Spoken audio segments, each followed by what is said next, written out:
안녕하세요. 수험사 하나부살입니다.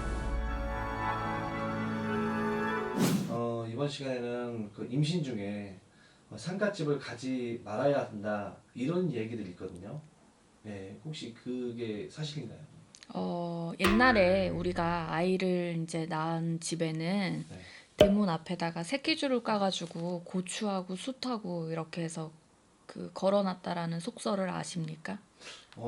예, 그런 얘기는 들어본 네. 것 같아요. 근데 그게 부정을 타지 말라고 해서 이제 고추하고 이렇게 숯하고 해서 새끼줄을 까가지고 대문 앞에다가 이제 부정한 인간들은 들어오지 말라고 음, 그렇게 해서 이제 그런 것들을 걸어놨어요. 네, 근데 이제 우리가 삼신아이라고 말을 하잖아요. 네, 근데 삼신할머니는 되게 깨끗하신 분이시거든요. 네, 부정한 것도 싫어라 하시고 뭐 누린 거 비린 것도 싫어하시다라는 이야기들이 있어요. 네, 그래서 아기를 뱃속에 이렇게 넣어놨을 때 원래는 상갓집을 안 가는 게 맞아요. 왜 음, 그러냐면 아이가 갑자기 네, 출산일이 아닌데도 갑자기 태어나는 경우도 있어요. 음, 예를 든다라고 한다면 엊그저께 저희 집에 이제 손님이 오셨는데 네. 아기가 지금 인큐베이터도 아니고 중환자실에 이제 누워 있어. 그러니까 아기가 애기가요? 태어나고 나서 엄마 품에 한 번도 안겨보지를 못하고 지금 병원에 있는 거예요. 근데 이제 그 집에 외삼촌이 돌아가신 거예요. 네, 돌아가셔가지고 이제 거기를 갔다가 그날 저녁에 배가 너무 아파가지고 이제 양수가 터지는 바람에 아기가 태어날 시기가 아닌데 양수가 터지는 바람에 이제 병원에 갔는데 네, 병원에 가가지고 이제 수술을 아니 원래는 자연분만을 이제 하다가 네, 자연 그 유도제라고 하나?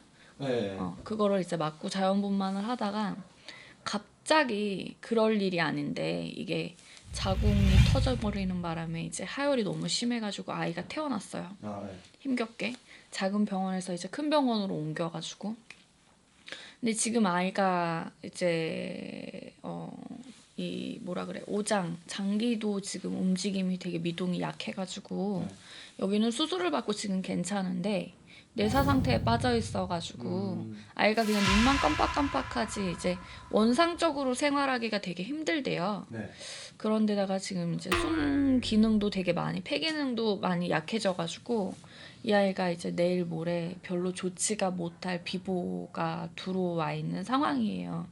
그러니까 꼭 굳이 그렇게까지는 아니지만 네, 그래도 우리가 아이라는 그 존재 같은 경우에는 가장 소중한 거잖아요. 네, 그 가장 깨끗하고 어찌됐건 간에 그런 부정한 것들이 타고 들어오면 별로 좋지가 못하대요. 산문살을 가지고 타고 난 아이들의 특성이나 성향들을 보면 어느 정도 한 17살, 18살 정도 이렇게 해서 지나고 들었었을 때 네, 아이들이 심리적이나 아니면 도안이면 모인 아이들이 되게 많고요. 또 한 가지 예를 들어보자고 하면 저희 집에 이제 어머니가 저희가 태어나고 나서 옆집 할머니가 이제 상을 치르고 상복을 입고 이 리본을 차시고서 네, 이제 저희 집에 아이가 태어났다고 하니까 너무 반갑잖아. 그래서 이제 베네 쪼고리를 하나 사가지고 오셨대요. 네, 근데 그 베네 쪼고리가 들어오고 나서 제가 진짜 경기를 하고 계속 울더라는 거예요. 몇 날 며칠을. 네, 열이 올라갔다가 떨어지지도 않고 애가 계속 울으니까 이제 얼굴이 시퍼렇게 질려서 얼굴이 이제 실핏줄이 다 터졌대요. 네, 잠도 안 자고 우니까. 병원에 가서 뭐 때문에 그런지 아이가 이제 왜 그런지 여쭤보니까 이유가 없는 거예요. 주사를 맞고 막 별 처치를 다 해도. 음, 근데 이제 엄마가 안 되겠어서 이런 점집에 묵구리를 하러 가셨는데 거기 계셨던 이제 만신 한 분이 네, 하시는 말씀이 아무래도 아이가 상문이 탄 것 같다. 네, 혹여라도 아이를 태어나고 나서 혹시 누군가가 이제 상가집을 갔다가 아이 거를 선물을 이렇게 해준다고 뭔가를 가지고 오지 않았냐. 음, 그렇다고 이제 그러니까 그 물건을 이제 갖다가 버리고 태우고 나서 어떻게 예방을 하시라고 이제 가르쳐 주고 나서 그거를 하시니까 제가 그 막 엄청 울었던 그 울음을 그쳤다라는 거죠. 음, 그러니까 그렇듯이 우리가 강아지 눈에 혹시 감독님 네, 그런 게 있어요. 우리 연타냐고 깜순이를 처음 봤을 때 네, 감독님 보고 짖어요? 아니요, 안 짖었죠. 되게 순하던데요. 그렇듯이 쟤네가 되게 순하거든요. 네, 근데 희한하게도 손님이 이제 이렇게 들어오기 전에 쟤네들이 저한테 힌트를 주는 경우가 있어요. 어떤 거냐면 강아지들은 영을 많이 본대요. 그래서 강아지들이 짖거나 이제 그렇게 해서 올라오시는 손님들이 백중백발 사자가 놀고 있다든지 검은 그림자가 보인다든지 네. 아니면 무슨 안 좋은 일이 있으신 분들이 들어오시면 쟤네들이 짖어요.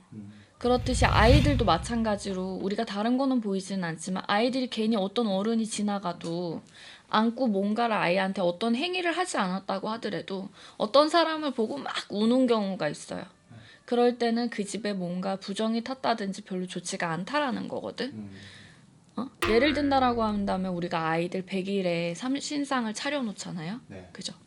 근데 이제 그거를 차려놓고 해가 뜨기 전에 동쪽에다 삼신상을 차리는데 거기다 이제 아이를 눕혀놓고 인사를 하고 나서 아이가 잠깐 이렇게 그냥 그걸 응감을 할 수 있게끔 그냥 이렇게 아기를 두고 잠깐 나오거든요. 네. 근데 그거를 이렇게 놓고 나오면 아이가 그렇게 울었던 아이들도 그냥 까르륵 까르륵 하고 이제 막 이렇게 허공을 쳐다보고 웃고 놀아요. 네. 그렇듯이 뭔가가 이렇게 아이들 눈에 뭔가가 편안하다든지 아니면 뭔가가 안 좋은 것들은 아이들이 어른들보다도 더 빨리 느낀대요. 그래서 결론은 임신 중에 상갓집을 가지 마시라는 거 꼭 전해드리고 싶고요.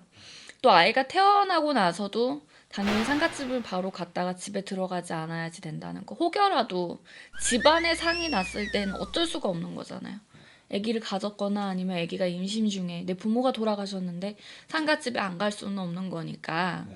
혹여 상갓집에 가실 일이 있으시면 꽃게 찌개발 있잖아. 네. 그거 깨져 있는 거 말고 그냥 꽃게 찌개발을 하나를 간장에다 담갔다가 네. 꺼집어내서 그거를 이제 주머니에다 넣고 그리고 가셨다가 나오시는 길에 뒤로 던지시는 것도 한 가지 방법이기도 하고요.